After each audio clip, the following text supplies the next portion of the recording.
Assalamualaikum warahmatullahi wabarakatuh. Saya Vicky Vidiana Zaki dari Sistem Informasi 22A3 akan mempresentasikan tentang arsitektur perusahaan bisnis makanan pisang lumer yaitu Nyokot Kidang untuk memenuhi tugas ujian akhir semester arsitektur perusahaan dengan dosen pengampu Ibu Sundari SEMM.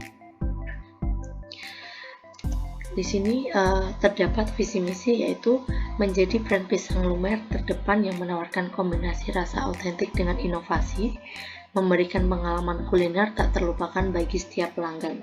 Kemudian kami memiliki misi yaitu 1. Menyediakan pisang lumer dengan kualitas terbaik, menggunakan bahan-bahan segar dan alami, dan menghadirkan variasi menu dengan kombinasi rasa yang inovatif dan memenuhi selera konsumen masa kini.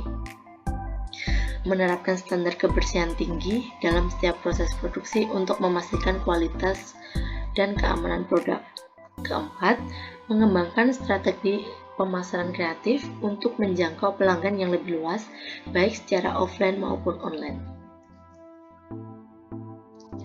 Kemudian ada nilai perusahaan. Pertama, ada kualitas produk. Komitmen untuk selalu menyajikan pisang lumer dengan kualitas terbaik kepada pelanggan. Kedua, keberlanjutan, yaitu menggunakan bahan baku yang bersumber dari petani yang menerapkan praktik pertanian berkelanjutan, mengurangi dampak lingkungan dengan menggunakan kemasan ramah lingkungan. Yang ketiga, pelayanan pelanggan, ada menempatkan kepuasan pelanggan di atas segalanya dan berusaha memenuhi dan melampaui ekspektasi pelanggan. Yang keempat, inovasi, selalu mencari cara baru untuk memperbaiki produk atau proses produksi. Yang kelima, mengembangkan variasi rasa dan menu berdasarkan feedback pelanggan dan tren pasar.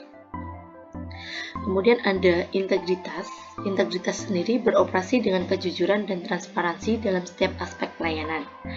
Yang keenam, kerjasama tim, mendorong kerjasama antar karyawan dan menciptakan lingkungan kerja yang mendukung dan kolaboratif. Kemudian ada keberagaman dan inklusi, yaitu menghargai dan menerima keragaman dalam tim dan pelanggan, serta mendorong lingkungan yang inklusif dan terbuka untuk semuanya. Kemudian ada ketahanan, kemampuan untuk beradaptasi dengan perubahan pasar dan tantangan muncul serta ketekunan dalam menghadapi rintangan. Struktur organisasi yang pertama-tama adalah pemilik atau owner yang memiliki usaha tersebut, dan kemudian ada manajer, yaitu seorang yang bertanggung jawab atas segalanya atau bertanggung jawab setiap proses produksinya atau memenuhi dalam setiap divisi masing-masing, menjadikan satu manajer dan kemudian melaporkan kepada ownernya. Ada divisi operasional, keuangan, pemasaran, dan para staf. Deskripsi pekerjaan sendiri, pertama ada owner, bertanggung jawab atas visi misi dan keberlanjutan secara keseluruhan. Kemudian tugas manajer yaitu mengelola staf dan sumber daya untuk memastikan operasional berjalan secara lancar. Kemudian ada divisi keuangan, mengelola keuangan bisnis termasuk pengeluaran, pendapatan, laba, serta membuat laporan keuangan atau bisa disebut juga analisis keuangan. Kemudian ada divisi pemasaran.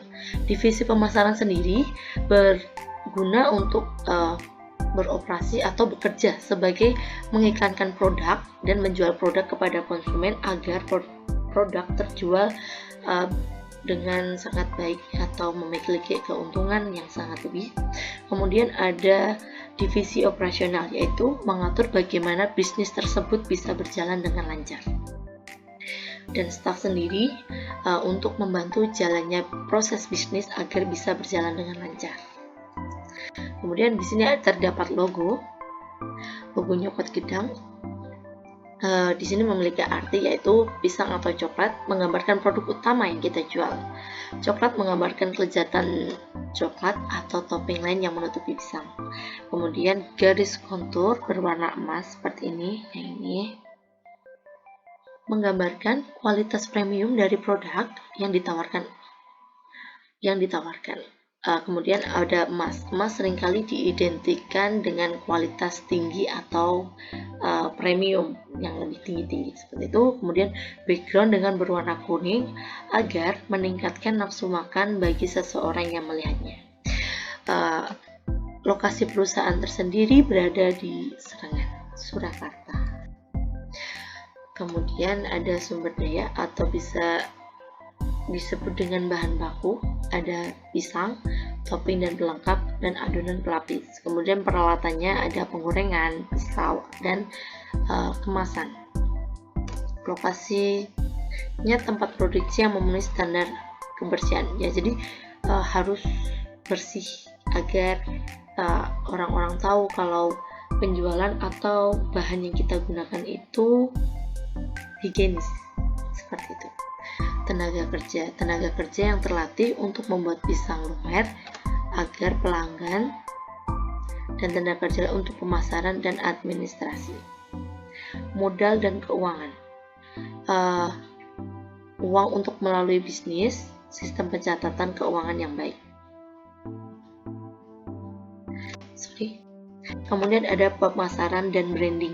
Strategi untuk mempromosikan produk, branding yang menarik untuk menarik perhatian konsumen dengan membuat visualisasi baik di Instagram ataupun TikTok, serta menggunakan layanan pemesanan dengan menggunakan platform GoFood, GrabFood, ataupun Shopee.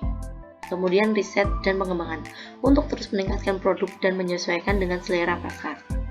Kemudian tata kelola perusahaan. Yang pertama ada transparansi, yaitu keterbukaan dalam keuangan dan rencana yang akan dilaksanakan. Kedua ada akuntabilitas, yaitu merujuk pada kewajiban dan tanggung jawab yang dimiliki oleh setiap orang untuk menjalankan tugas, membuat keputusan, dan bertanggung jawab atas hasil dan tindakan yang dilakukan. Kemudian ada keadilan dan kewajaran, yaitu perlakuan yang adil dan merata kepada seluruh pemangku kepentingan. Kemudian yang terakhir ada kepemimpinan yang bertanggung jawab, yaitu pimpinan perusahaan harus membuat keputusan yang berorientasi pada keberlanjutan dan kepentingan jangka panjang perusahaan. Berikut ada laporan keuangan seperti biaya sewa tempat, kita hitung saja 9 juta per tahun, dengan biaya peralatan kompor gas 2 tungku, gas, dan regulator, banner, meja, kursi plastik, wajan, pisau, boot portable, dengan harga yang sudah tertera dengan total Rp2.820.000. Kemudian ada bahan baku, ada kulit lumpia, coklat, pisang, gelas taro, green tea, tiramisu, ada susu, oreo, choco chip, minyak goreng, kemasan kardus, terus ada isi ulang gas dengan total sebagai berikut.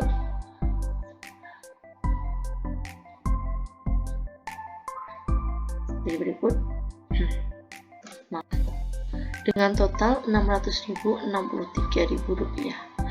Dengan biaya operasional, biaya listrik bulanannya ada 250, gaji karyawan per 1 bulannya adalah 1.800.000, dengan total pengeluaran biaya operasional adalah Rp14.650.000. Kemudian kita membuat pendapatan dan laba 1 tahun. Nyokot Gendang sendiri beroperasi selama 30 hari dengan harga satu boxnya yaitu Rp15.000. Jika penjualan satu harinya adalah 100 box, jadi pendapatan hariannya adalah pendapatan satu bulannya adalah 45 juta. Seperti ini. Ada sewa dikurangi dengan sewa tempat 9 juta, pembelian peralatannya 2.820.000, pembelian bahan baku setiap bulannya adalah Rp238.680.000, dengan pembayaran listrik 250 per bulan dikalikan 12 bulan berarti totalnya adalah 3 juta, dengan gaji karyawan 14.400.000 di setiap bulannya. Laba bersih 1 tahun adalah pendapatannya kan 45 juta per bulan dikalikan 12 bulan dengan pendapatan 540 juta. 540 juta sendiri itu masih pendapatan kotor. Kita kurangi dengan pengeluaran di setiap tahunnya, yaitu 425.500.000 rupiah. Jadi total pendapatan bersih sendiri adalah 114.500.000 rupiah. Nah, pemasaran sendiri kita ada menggunakan Instagram dan TikTok. Instagram sendiri kita harus menggunakan visual yang menarik untuk mempromosikan pisang lumer, dan ketika membuat TikTok kita harus membuat video pendek yang menarik agar pelanggan tertarik dengan video yang kita buat. Kita harus mengikuti event atau sponsorship agar orang-orang tahu bahwa Nyokot Gendang itu ada dan bisa diperkenalkan secara baik. Kemudian ada penjualan online, menawarkan layanan pemesanan melalui platform seperti Gojek, Grab, ataupun Shopee. Proses produksi sendiri adalah pertama, siapkan peralatan dan bahan bakunya.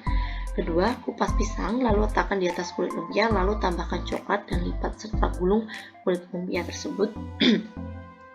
Kemudian goreng pisang lumer hingga matang dengan menggunakan minyak goreng yang panas.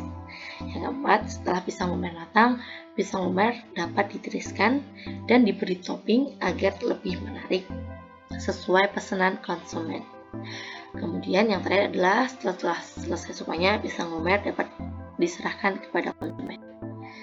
Bisnis lain yang bergabung yaitu ada pemasok pisang, agar penjual pisang menjual pisang kepada kita. Terus ada catering atau pemesanan acara. Jadi pisang lumer sendiri bisa dipesan untuk acara partai kecil maupun besar, seperti itu. Kemudian ada bisnis minuman dingin ataupun hangat. Penjualan minuman seperti teh dingin, kopi, atau minuman segar dapat menjadi pilihan yang baik untuk melengkapi produk pisang lumer. Pelanggan dapat memilih kombinasi antara pisang lumer yang hangat dengan minuman segar atau sebaliknya. Strategi pengembangannya ada inovasi produk, ekspansi lokasi, pemasaran digital, pendengaran pelanggan, layanan antar, dan pengelolaan keuangan. Sekian presentasi dari saya. Bila ada salah kata saya mohon maaf sebelumnya. Wabillahi taufiq wal hidayah. Wassalamualaikum warahmatullahi wabarakatuh.